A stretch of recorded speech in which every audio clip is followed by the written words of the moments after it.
Welcome to the Sports Scouting Report podcast with Lee Brecheen. Hi, everyone. You're listening to the Sports Scouting Report. I'm your host, Lee Brecheen, and we got a great show tonight. Our guest is someone that I remember when he was at Lafayette High School, wearing that green jersey, playing linebacker, and people forget he was a running back, too. He ran for 700-800 yards his senior year and was a linebacker. Trev Faulk, former LSU Tiger, former NFL player. Trev, thanks for joining us, man. Thank you for having me, Lee. I appreciate it. Man, I remember watching you play linebacker number 2. I'll never forget, jersey yes, number sir. 2. And you stuck out like a sore thumb among all those guys back in the day. I mean, you were 6'3", 4", 225, ran 4.5, and a great student. And I remember your freshman year, you were just highly advanced and just really one of the smartest guys I've ever met that played the game, by the way. And I'm so proud of you from where you went from Lafayette High to being a former LSU All-SEC linebacker, a finalist for the Buckus Award. People forget that. You graduated in 3 years at LSU. People forget that, too. I didn't. And then you played a good bit in the NFL. Yes, sir. It's very. I appreciate your words as well, Lee. Very, very blessed man. God has been good to me, providing me with opportunities and to try to work hard and do my part to make the most of the opportunities that were afforded to me. So I've been blessed, man. And I got to mention this, and I want you to give me a lot of grief too. But first of all, congratulations on 4 state titles in football in a row at Lafayette Christian. 4 straight football titles. That's not every day. And by the way, when we made our picks, I picked against Lafayette Christian against Episcopal. And let me tell you, I want to tell you why. Look, I own up to it too, by the way. But let me tell you what impressed me the most. When Sage Ryan, your nephew, was hurt and playing hurt, not 100%, I said, you know what? That's like Kevin Falk being hurt and LSU's about to play Florida. I'm going to pick Florida. And so Sage Ryan still plays, but I know he's half, 50% or whatever. And I was like, there's no way without him at running back. And you know what? That impressed me, Trev, that Ja'Cory Carter, yourself, and that staff overcame your nephew being one of the best players in the country, not even being 100% and winning another state title, man. I'm very impressed. I appreciate it, Lee. I appreciate it. I won't give you too much grief about it for picking against us, man. Episcopal had an outstanding team. They did a really good job. I was really impressed with those guys on film as well as playing against them. So I can see how it was an easy pick for you to make and choose those guys as well as Newman the following week and then St. Charles in the state championship. We really had a very tough run to winning the state championship. A lot of really good opponents that we were able to face. One of the things that we talk about at Lafayette Christian all the time is we don't have any sacred cows. And so Sage is obviously special, a special person, a special football player. But unfortunately, with his injury when he went down, we still had to find a way to uphold the standard of the program and find a way to win games. And I'm really proud of Sage for becoming a big supporter of his team and helping his teammates out in whatever way he could. And I'm very, very proud of the kids for going out there and playing and competing as hard and as well as they did to find a way to win. Yeah, I was impressed. And look, before we take a break, when we come back, I wanted to talk to you about Sage Ryan, who's a signee of LSU, your nephew, who's going to be a freshman this coming year for LSU on defense as a safety, and how impressed I was with him playing running back. He being unselfish to not play defense where he's playing for college, but he played running back for the team. And I love seeing that to this day, a team guy that did what was best for the team and not for him. And it worked out too. But we're going to before we take a break, I want to thank a couple of sponsors, and we'll get back to Trev Falk, and we're going to talk about Sage Ryan, and also we're going to talk about the new LSU baseball coach. We're going to talk about Lafayette Christian, and talk about LSU Tigers. I want to get Trev's thoughts on some LSU stuff. But we want to thank Medine's Collision Center in Baton Rouge, a big sponsor of ours. If your car needs repair work, dents and also need paint, you got to go to Medine's Collision. They're on Kincaid Avenue. The number to call is 357-7983-225 area code. That's 357-7983. And also, be sure to check out our other sponsor, great sponsor, John Harvey Toyota, all the way in Shreveport, Bossier City. Trev, big sports fan, Mississippi State fan, LSU fan, Louisiana Tech fan. Be sure to check them out in Bossier City or Shreveport. Tell them Lee sent you. John Harvey Toyota, Harvey Subaru, honest people, and Lexus of Shreveport in Bossier City. We'll be right back with more Trev Falk, and we're going to talk about his nephew, Sage Ryan, and more of Lafayette Christian. We'll be right back. Listen, whatever you're driving right now, Tommy Harvey wants it. Bring it in to Harvey Subaru, Lexus of Shreveport, Bossier City, or John Harvey Toyota. They're paying big bucks for all trades right now. They'll cut you a check right there. Tell them Lee sent you. Welcome back. You're listening to the Sports Scouting Report. Our guest today is Trev Falk, the head coach of Lafayette Christian. I know Trev is Mr. Lafayette High School in his days, and then LSU linebacker, and then in the NFL with the Rams and the Saints, his career. And people sometimes get you confused, huh, Trev, because they know Marshall Falk, your cousin, and Kevin Falk, your cousin, the running backs coach. And then your nephew, Sage. Tell me, I watched the video in the gym at Lafayette Christian, the signing day video. And I saw you there, and that reminded me of the days when you committed to LSU, when you signed, and you were at one of our recruiting banquets back in the day. And I remember you and Brady James was there together at an event that we did, and Dominic Davis and Tollfield and all those guys. But it reminded me, first of all, that I'm getting old, and two, to see you tear up and to see your family tear up and your sister. Man, I was tearing up watching that video of how emotional it was for you to see your nephew announce he was going to LSU. I mean, what did that mean to you when that actually happened? I mean, the video speaks for itself, but this is a special moment, special time for our family.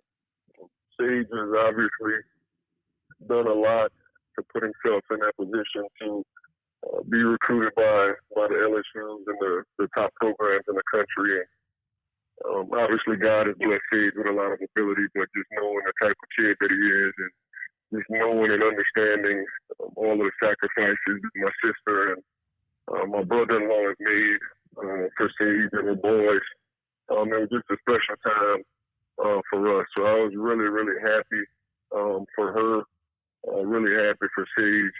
Obviously happy for LSU that he chose to go and continue his playing career at LSU. So it was just a special time, an emotional time. Just brought back a lot of memories because my sister is number 6 and I'm number 7 of my mom's kids. And so out of everybody, her and I are the two tightest, we're the two closest because we've kind of been through all of the battles and have kind of seen everything. And it was just a special time, really, for our family, man, and we're just thankful and just grateful. Yeah, you remember just to have that opportunity. I remember when you were in high school, you and Brady James, we did an event back in the day when recruits could commit. Back then, it was legal. And remember, I was throwing the event, and Dominique Davis was there, Tollfield. Man, there was some big names at that event, and all those guys committed. Damian James, remember he decommitted from Michigan at the event?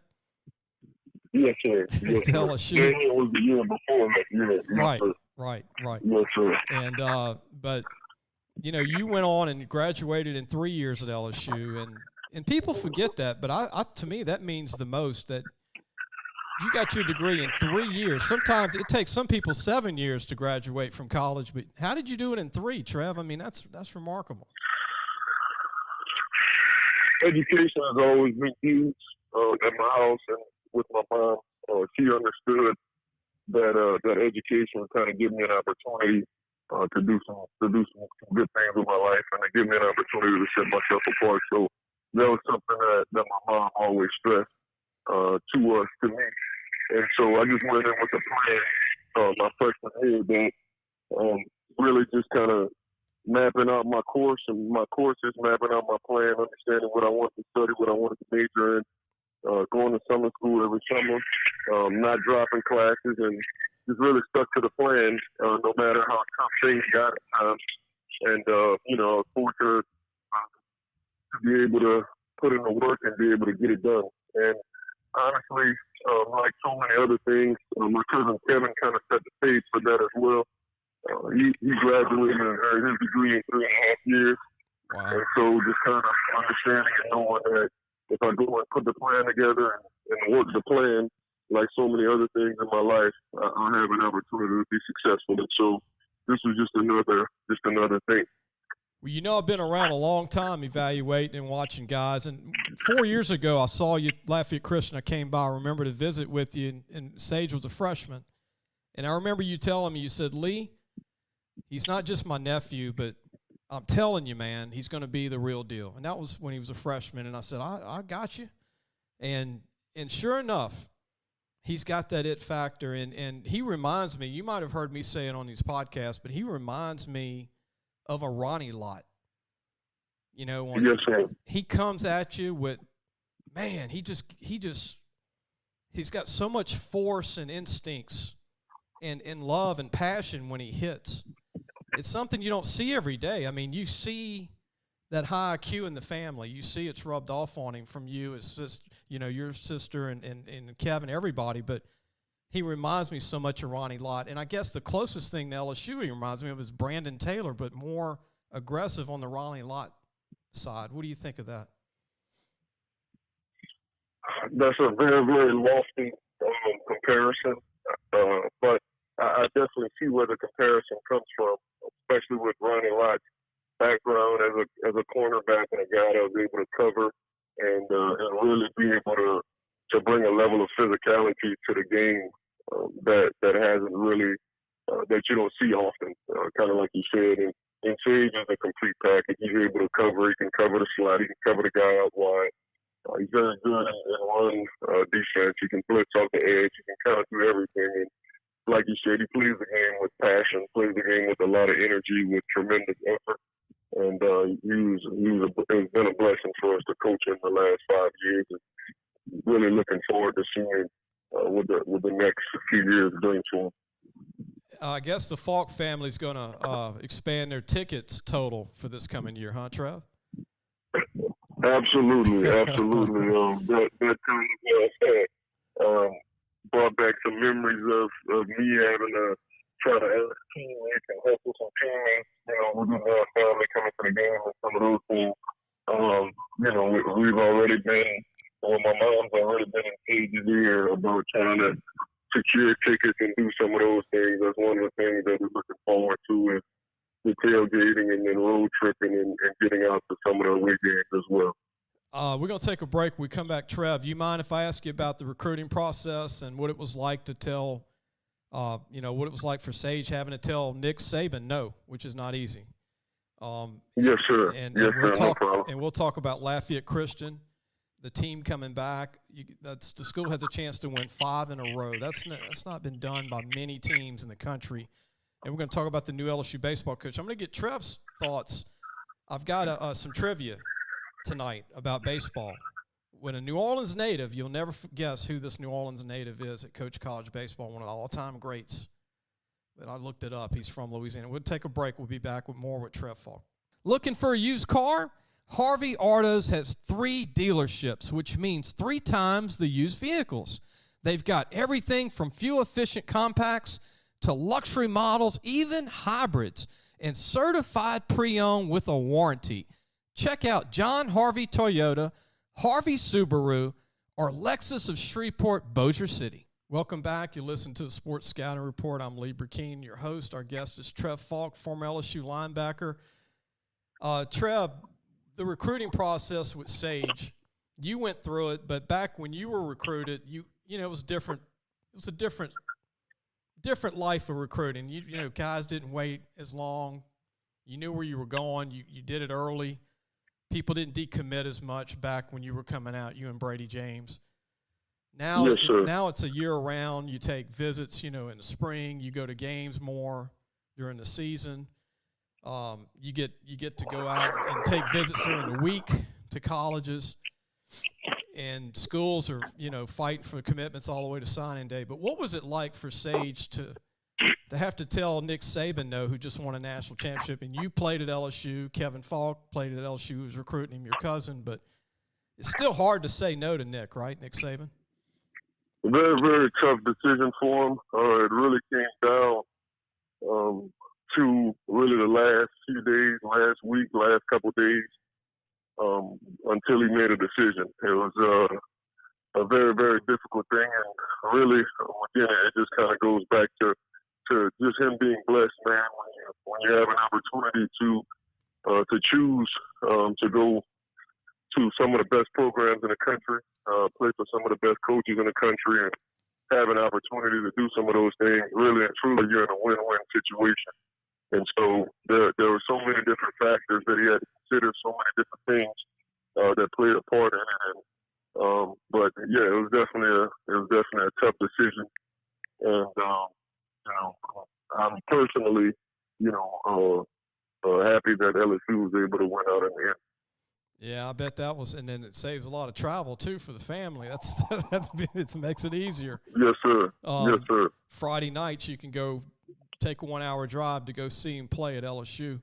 Yes, sir. Before we get into Lafayette Christian, I want to mention LSU named their new baseball coach, Trev, tonight, Jay Johnson from Arizona. He took Arizona to 2 Omaha appearances in 5 years, was in the national championship game in 2016. If you remember, Coastal Carolina won it that year over Jay Johnson. They had the best hitting team in the country this year in baseball. He's 44 years old, from California, where a lot of them baseball guys come out. And I have some trivia tonight. The all-time winningest baseball coach with the most national championships comes from USC, the USC Trojans in the Pac-12, won 11 national championships. Rod Ledoux. Does Ledoux sound Louisiana to you, Trev? Very much so. Very much so. Well, of course, I played with Jason Ledoux, That's right. who's from up north in West Monroe. So that Ledoux name is definitely very familiar. This is what people don't understand, though. Rod Ledoux, who's listed from California, is from New Orleans, Louisiana. Really? And moved as a young kid with his family to Los Angeles, finished high school in Los Angeles, became the USC coach for close to 40 years, and won 11 national championships. So they don't mention it. It's just a little trivia tonight, just a little Louisiana stuff. And then I think Jay Johnson's a home run hire. And remember this, and Trev, you would love this. You know how everybody gets caught up in they want the big name from a big school? Yes, sir. Everybody wants a current head coach. Here's some trivia. Skip Bertman was never a college head coach prior to LSU. He was an assistant at Miami when they hired him. I just learned that recently. I watched the Hold the Rope special on the SEC Network. I guess that was about 2 weeks ago. Great. Yeah, I actually just learned that, yes. Yeah, so all the fans were wanting a head coach. And then remember Nick Saban was at Michigan State, which wasn't really they said, that's not a big hire. Okay. One of the greatest coaches ever they hired from Michigan State. So here's a coach from Arizona.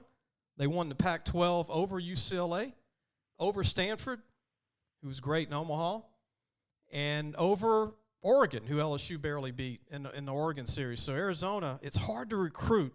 Trev, you know this. It's hard to recruit football, baseball players to Arizona Wildcats, don't you think?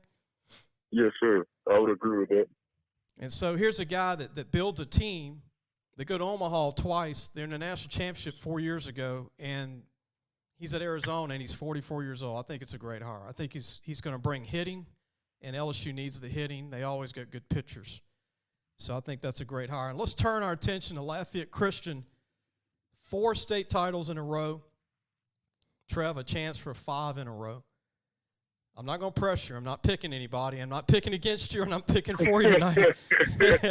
Coaches don't want us to pick schools or pick against. But anyway, 7 starters back on offense, 7 on defense. They're going to miss your nephew, Sage Ryan, at LSU. They're going to miss a few guys, but besides the punter and the kicker that did a good job, and Sage and a couple other guys, they've got some great players coming back. Darian Riggs, receiver. Fitzgerald West, been offered by LSU D-tackle since his freshman year. You've got Macy Lewis, who I watched at East Ascension when he started out. Great D lineman. Jordan Allen, a great defensive back. Brylan Green. Micah Miller's a sleeper at center. I mean, there's several seniors coming back. There's more of a senior group coming back this coming year, and a big junior class. Yes, sir. Yes, sir. We have a lot of kids who are coming back who have started for multiple years for us. So they're a very veteran group, and you'll see a lot of 12th graders in the lineup. And so part of that is kind of an advantage, just having that type of experience back, having that type of veteran leadership back. But this 2021 group has to come out and prove itself. They've been putting in the work since January and continuing on throughout this summer. Summer workouts have been going really well, and just a matter of continuing to work and grow into the team that hopefully we can become.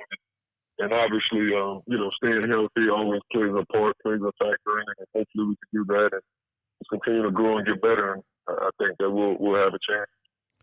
Trev, I want to ask you about Jordan Allen and Fitzgerald West. Fitzgerald, I've been watching 4 years. He reminds me of Byron Dawson. You remember Byron? Yes, sir. Do you agree with that? He's, strong, compact, good feet, not tall, but yes, good sir. height. Yes, sir. Yes, sir. I do agree with that comparison. And fortunately, I was able to play behind Byron for 3 years, so he always, he always told you, gives me a hard time and tells me that he was one of the reasons why I was able to be an All-SEC All-American guy, and he takes some of the responsibility and credit for me getting an opportunity to play in the NFL as well. So, I love Byron, and he's doing a tremendous job with the defensive line in Tulane right now as well. So, but Fitz does. That's a great comparison. What do you think Fitzgerald is? Is he kind of narrowing it down, Trev? I know LSU's offered in a few big schools, but is this going to be a battle with LSU and another school, or is it just him trying to figure out if it's LSU or not? I think right now he's just trying to. He's been going on some visits, kind of like you talked about with the new June and summer visits. He's been going on some visits and doing camps and things like that, and just kind of going through the process. Pretty much, I just kind of try to get information, try to get our kids as much exposure as possible, and then answer questions when they have questions. And so right now, I'm really kind of, playing the wait and see game, kind of like most other people are, and we'll kind of sit down and have a conversation and go through some different pros and cons about each of the situations once he kind of narrows things down. Yeah, he reminds me to where he could play D tackle, but he could definitely be a true nose guard with feet, which is nothing wrong with that. Tyler Shelvin, you coach Tyler. Yes, sir. I mean, yes, Tyler had a similar build and did pretty good. He's with the Bengals now. He's got a chance to be a starter. And then Jordan Allen has grown into a safety, 196 foot. What's your thoughts on Jordan? Because here's a guy that's now going to play with some weight finally. His junior year, he ran 4.4, but he was 175. Now he's 190. Don't you think that's going to light up everything for the scouts, being that he's more filled out this year as a big DB?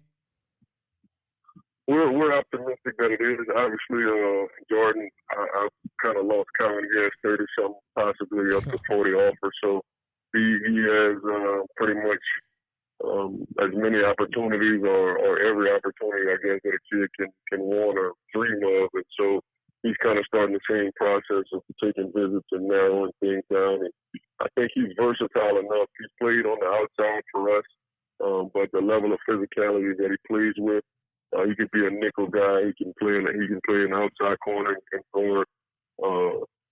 guard the number one receiver. And I think kind of like you talked about with the weight and the strength that he's added, he's a guy that could potentially move back to safety as well. But I really look at him as a kid that can play pretty much anywhere back there in the secondary. And this other kid, Macy Lewis, who started as a freshman at East Ascension, moved to Lafayette, did a great job last year at Lafayette Christian. He's going to be bigger and stronger this year. He's going to have the look now at 245, 250, 6'4", and he's got long arms, can run. Trev, is this the kind of guy that colleges make mistakes on by running out of scholarships and not waiting to see who the real best players are going to be their senior year? Possibly. Macy's been getting a lot of attention as well this summer. I think people getting an opportunity to finally see him in person is really, really helping his stock increase because he's legit, 6'4", yeah. Legit 245. And to be honest with you, Lee, I could see Macy as a kid that in a couple of years is your prototype 6'4", 6'5", 265 pounds defensive end, because once he's able to get in the strength and conditioning program and really lift year round and do some of those things, Macy's he's been a dual sport guy his entire life. So he's always done football and then basketball and then AAU basketball over the summer. Kind of went through the complete cycle. So once he's kind of able to really focus on hitting the weights and being able to do an off-season conditioning program without having to have it abbreviated for basketball, he's going to add that muscle, add that strength, add that weight. And like you said, he's going to be a guy in 2 years that's really going to be a force on the college campus. And could blow up as a D tackle with no fat on him at 275, 280 playing. Exactly, and be one of those, one of those freakish type of guys. Because he's long-armed and everything that they're kind of looking for. There's 3 DBs athletes on the team that are D1 in the senior group: Brylan Green, Devin Walton, who's only 150 but runs a 4.4, and then Darian Riggs. And this is what always makes Louisiana the best. I think you'll agree with me, Trev. There's a ton of slot receivers in Louisiana that get overlooked that are 5'9", 8, that can run 4.4. And so there's 3 on this team that might go to small D1s or 1AAs, and they're going to be playmakers, right? These 3 guys can make big plays. Yes, sir. Yes, sir. They definitely can, and they definitely will. And Bryan has been a 3-year starter for us at safety. This will be his 4th year as a starter at free safety for us. And he's a dual sport kid, so he has multiple dual offers in football and baseball as well. Devin really came on for us with us. Primarily playing Sage on offense at running back. Devin really stepped up and did a really good job for us as a safety last year. And he ran 4.4 at UL last weekend. And so his stock is kind of on the rise as well. Darian is one of those true slot guys that you're talking about who kind of gets a little bit overlooked. He's going to be the guy. He's going to be one of the big-time playmakers for us this year offensively. And so he's kind of he's grown into that role, and he's been doing a really good job throughout the summer in 7-on-7s and things like that, and really growing into that role. One thing that impressed me about the starting lineup, like I mentioned this, Trev, 5 starters in the junior-senior class have 4.0 GPAs or better. That's incredible. 5 starters have 4.0 GPAs. You got to be happy with that. Honestly, Lee, our faith in God is number 1. And then secondly, we have some great kids, man. The success that we've been fortunate and blessed enough to have here is a direct result of the quality of kids that we have. I mean, they're really good athletes, but they're great people. They're great students. And so when you have that combination, you really have an opportunity to be successful. And so very, very proud of our kids. They take their academics seriously. They take their service seriously. They just want to excel and do very well and be the best that they can be in all aspects of their lives. And so you kind of see that reflected in the different areas. I want to take a break. When we come back with one more segment with Trev, Trev's going to love this. I want to ask Trev about LSU. And is LSU not getting the respect as Linebacker U? They don't ever say Linebacker U at LSU. And I think with Devin White and Chasson and Patrick Queen and all the linebackers and Minner and Kelvin Shepard, all the great linebackers, including Trev Faulk, that have come out the past 15, 20 years. You don't ever hear LSU up there, and LSU's got as good of a linebacker core than any college in the NFL right now. We'll be right back with more. The Sports Scouting Report will bring back Trev Falk. We'll be right back. So, hey, guys, just wanted to take a minute to tell you about Harvey Autos. If you need a new or used car, there's 3 great dealerships right here worth checking out. John Harvey Toyota, Harvey Subaru, and Lexus of Shreveport, Bossier City. Low prices, honest people. Tell them Lee sent you. Welcome back. You're listening to the Sports Scouting Report. Our guest today is Trev Faulk, former LSU football player, former Lafayette High linebacker, former NFL linebacker. Trev, don't you think, or do you agree, that everybody talks about DBU, which is, definitely DBU. They talk about wide receiver U. They might be talking about quarterback U in 5 years. But linebacker, why don't they say linebacker U with Devin White, yourself, Brady James, Chasson, Patrick Queen, Kevin Minner, Kelvin Shepard? I mean, we go on and on and on. I definitely agree with you on that, Lee. I think the linebacker position has been a little bit overlooked. Like you said, some of the names that you just listed, some of the guys that you just listed, we've kind of developed a tradition of having some really good players there, some really good guys there. Those guys have had really good careers, not only at LSU, but they've gone on to the NFL and have done well in the NFL and playing on Sundays as well. So hopefully, as we continue to grow and get better and put more and more guys out, we'll kind of start to gain a little bit more respect around the linebacker position. And by the way, Jacob Phillips is going to start for the Browns this year. He's another one. He got his degree in 3 years at LSU from Tennessee. Jacob Phillips will start for the Browns this year. I want to mention this. Trev, are you keeping up with the linebackers coming up at LSU? Mike Jones, that's coming in from Clemson, and you've got Damone Clark, I think, is going to be a great linebacker. He's 6'3", 250, coming back. And then Micah Bakersfield from Evangel Christian had a good year. They've got some good linebackers coming up. Yes, sir. Yes, sir. We really do. We really do. And I'm looking forward to seeing those guys back and really seeing them kind of grow and settle in the new system that we'll be able to have. So I'm looking forward to watching us make some strides defensively. I know you talked to Kevin a lot, Trev Faulk, the LSU running backs coach. Is he excited about these freshman backs coming in, this Keener kid from Ohio and this Goodwin guy from Alabama, and you got Ty Davis from Southern Lab and John Emery, a good group? He does. He's excited about his running back room. Kind of like you said, it's a good mix of veteran guys who I think are ready to really kind of break out this year. With a good mix of some youngsters and some fresh blood in there as well. So really looking for those guys to kind of take the next step forward, and looking forward to seeing how much we progress offensively. What do you think LSU could do this year, Trev? We're just having fun. Nobody's holding anybody to anything. I'm picking LSU to go 10-1 during the regular season.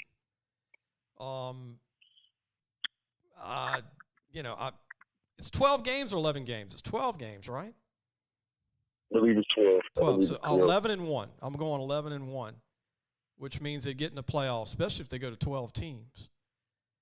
But I think they'll go 11-1, and I know that sounds crazy coming off 5-5, but I think they got a chance to be a great team this year. What do you think? I agree with you. I don't ever pick against us. I think that we're going to win them all the time. So I'm not really a realist, or I'm not someone who I guess would be in the prediction business or anything like that. But kind of like you touched on, especially with all the guys that we have coming back on the offensive line, all the kids that chose to come back on the D-line, and the experienced guys that we kind of have all over the place. Looking forward to seeing the development of some of these young receivers and those guys taking a step forward. We have probably from top to bottom about as good of a quarterback room as we've had in a long time. Mm-hmm. So it's a lot of there are a lot of things to be excited about with this team, and I think that kind of going through some of the struggles that we had last year has got a little fire under those kids and under the staff and everybody really around there, just to kind of prove that we are an upper echelon, top-notch program. And so I look forward to us going out there and proving that this year. What do you think of Butte? He's a homeboy from, New Iberia, Westgate. Butte's got a great future, huh? Kashawn Butte at receiver. Yes, sir. Yes, sir. He definitely does. We actually played against him his senior year in high school, and he's one of those kids that makes you hold your breath every time he touches the ball. And, kind of really watching him emerge later on in the season. He's kind of starting to do the same thing in the college level where he's a home run threat every time he touches it. So just hope and pray that he's able to stay focused, continue to work on his craft and get better. And, he has a really bright future ahead of him. Trev, I want to ask you one more question. What do you think of the 12 teams being proposed for the playoffs? Do you think that puts LSU in it just about every year if they go 12 teams? I think it'll be interesting to see how many SEC teams will end up in there. I'm thinking probably 3 or 4 each and every year, and I think that we'll be kind of right there on the cusp of it every year, hopefully. I've always kind of been one who, with the Central Florida's recently, Cincinnati recently, and some of the Group of 5 schools, the Boise States in the past. I'm looking forward to kind of seeing those guys get an opportunity to get into the playoffs and have a legit shot to go out and compete for the national championship. And obviously locally, with not putting any pressure on anybody, but locally with the success of the Cajuns they've had, here in our hometown team, the success that they've had, the possibility or potential of those guys taking steps forward and having a legit shot to play in it. I think it just brings the excitement, and it'll have more fan bases that'll be excited about playing football late in December and early January. So I think that if it does eventually pass and get to 12, I think that it's a good thing. You know, it's crazy. ULL was in the top 12 last year, so they would have been in the discussion last year if they would have had 12 yes, teams. Yes, sir. Exactly. And Brigham Young would have made it last year. Yes, sir. And in the past, some of the Houston teams would have made it, like Klingler and Andre Ware and those guys. Yes, sir. And then Tulane, even if Tulane wins their conference, like right, you said, that's 11 OU. Right, right.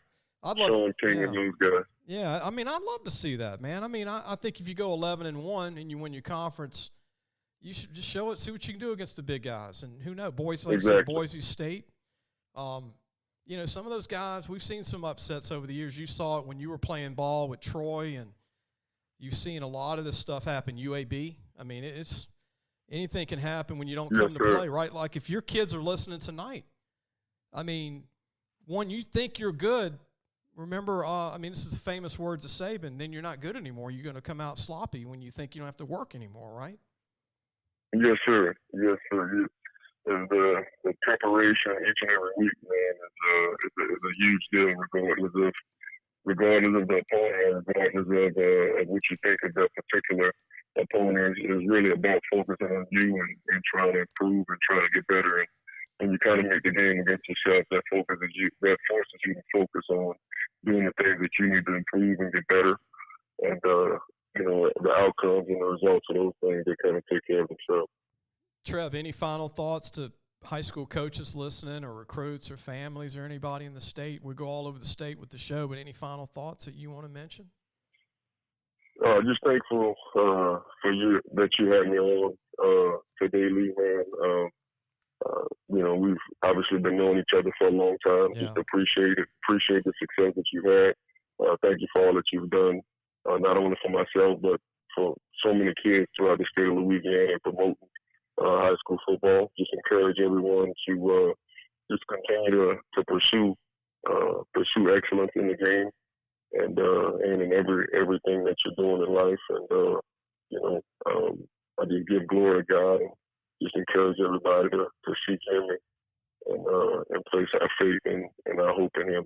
So just thank you for everything, Lee. I appreciate it. It means a lot to me and my family, and you're one of the great people in this game, Trev, and one of my favorite people that's done it right. As a student athlete, as a football player, you're one of the class acts in the business, and I really, it's not an accident, the success at Lafayette Christian, because like you said, if you're giving it 100% and you got all these guys, speaking of holding the rope, everybody's together, good things are going to happen. And 4 state titles, just in football. We didn't even talk about the other sports programs, but just football. Basketball is good, and the other sports at Lafayette Christian are very good. And the vision that the Lafayette Christian starting with a very modest, small building. I've got to mention that. Very small start. with nothing. I remember coming visit you. There was a small gym in one little building. And I've seen where it's grown. I mean, it's incredible where it went from and where it's at now. And don't go anywhere, Trev. Don't hang up yet. I want to tell everybody to go to our website, lafootballmagazine.com, to order your 25th. This is our 25th year. We will have Lafayette Christian in it. We'll have all these players and much more players, by the way. If you're a parent tonight, we couldn't mention every kid, but we just interviewed, Jace Lejeune just interviewed Trev not long ago. We got a great preview on Lafayette Christian. And all 300 teams, all 12 colleges, this is 25 years in August. We'll have it out. You can go to lafootballmagazine.com. We'll see everybody on Monday.